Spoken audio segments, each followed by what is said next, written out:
Kwa jana mtangazaji wa Wasafi Oscar aliweza kuitikia wito na akaweza kufika kwa wakati kabisa, kwa sababu saa 4 kasoro au saa 5 kasoro alikuwa tayari ameshafika katika mazingira yale ya Basata.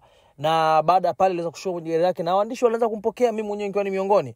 Baada ya pale Oscar niliweza kumuuliza, na baadhi ya waandishi wengine pia walimuuliza, inaweza kana vipi ndugu yangu umetoa wimbo tu na kuanza kuitwa Basata na nini, hii na tafsiri gani? Akasema kwamba watu na wadau mbalimbali wamuombe. Baada ya pale, baada ya dakika kadhaa tu Dr. Mapana aliitisha mkutano wa waandishi wa habari pamoja na Oscar akiwepo, na baada ya hapo wimbo huo ambao amefanya na msanii Joh Makini uliweza kuchezwa, yani kupigwa pale Basata, na watu wakawa wanasikiliza, ikawa ni ubeti kwa ubeti sasa unasikilizwa. Na baada ya pale Dr. Mapana alitoa tathmini yake na kueleza yaliyojiri na ni kwa nini ameitwa pale.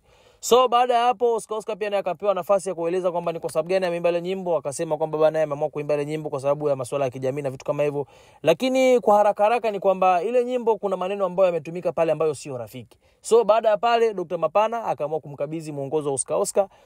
Picha zikapigwa pale, lakini baada hapo sasa Dr. Mapana akaamua kumwaga seminar. Na seminar hii sio kwamba alikuwa anamlenga Oscar. Aliamua kutoa seminar hata kwa ambaye anafuatilia pale, ambaye anajihusisha na masuala ya sanaa, ajue kwamba hata ikitokea ameandika wimbo unatakiwa kuwa vipi. So mambo yakaendelea kupamba moto pale, lakini baada ya pale sasa Dr. Mapana alitoa fursa, yani alitoa nafasi kwa waandishi wa habari kuweza kumuuliza maswali.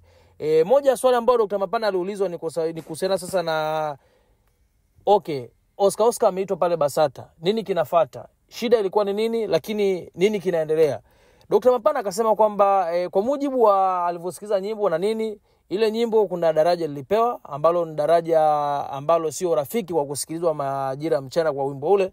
Kwa akaamuru kwamba wimbo ule unatakiwa kusikilizwa kuanzia usiku, yani muda wa wakubwa, au ichezwe kwenye club, lakini sehemu za ambazo kuna watoto au mchana sio wimbo wa kupigwa hadharani. Kwa hiyo wimbo ule ni kwamba ulipewa daraja kwamba wimbo ule unatakiwa kupigwa usiku na kwenye club, lakini sio hadharani.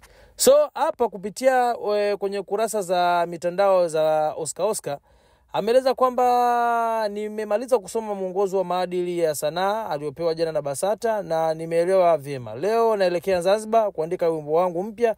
Nitajitahidi ngoma inayofuata iwe inaweza kusikizwa na hata mtoto aliyezaliwa leo. Mniombea, kaka ishara mkono.